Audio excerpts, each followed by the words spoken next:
Hi అందరికీ. ఈరోజు మేము కొత్త రెసిపీ ట్రై చేసాము. పిల్లలు కూడా ఇవాళ హాలిడే ఇంట్లోనే ఉన్నారని ఏదో జ్యూస్ కావాలి అంటే మొహబ్బత్ కా షర్బత్ ట్రై చేద్దాము అని చాలా రోజుల నుంచి అనుకుంటున్నాం. సో దానికోసమని బౌల్లో ice, chilled milk, 2 big tablespoons of rose syrup వేసి, అది రూఅఫ్జా రోజ్ సిరప్ వేసి బాగా కలిపేసాము. ఇదిగో ఆర్డర్ పెట్టని చెప్పానంట. ఓకే, బాగా కలిపేసిన తర్వాత అందులోనే షుగర్ కూడా యాడ్ చేసాం. బాగా మిక్స్ అయి పింక్ కలర్ వచ్చేదాకా కలుపుతూనే ఉన్నాం అనమాట.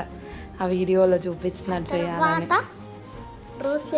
తర్వాత రోజ్ సిరప్ కలిపేస్తున్నాం. ఇప్పుడు షుగర్ వేసాం. నెక్స్ట్ వాటర్ మిలన్ని ఆల్రెడీ చిన్న చిన్న పీసెస్ కట్ చేసి పెట్టుకున్నాం అనమాట.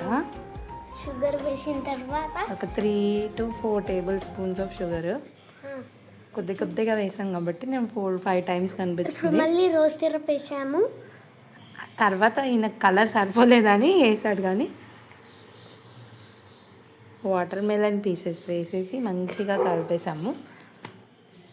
తర్వాత కొన్ని టూటీ ఫ్రూటీస్ కూడా వేసాను, చిన్న చిన్న టూటీ ఫ్రూటీ పీసెస్ కూడా. అంతే, ఇలా చేసేసుకోవచ్చు ఈజీగా. మొహబ్బత్ కా షర్బత్. మొహబ్బత్ కా షర్బత్ ఎలా ఉంది? ఎక్సలెంట్ ఉంది.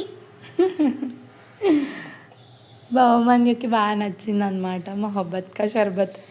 ఇదేదో ఢిల్లీలో ఫేమస్ అంట. సో ఈ మధ్య కొంచెం ఎక్కువ వైరల్ అవుతుందని మేము కూడా ఇంట్లో ట్రై చేసాం. టేస్ట్ మాత్రం బాగుంది, ట్రై చేయొచ్చు.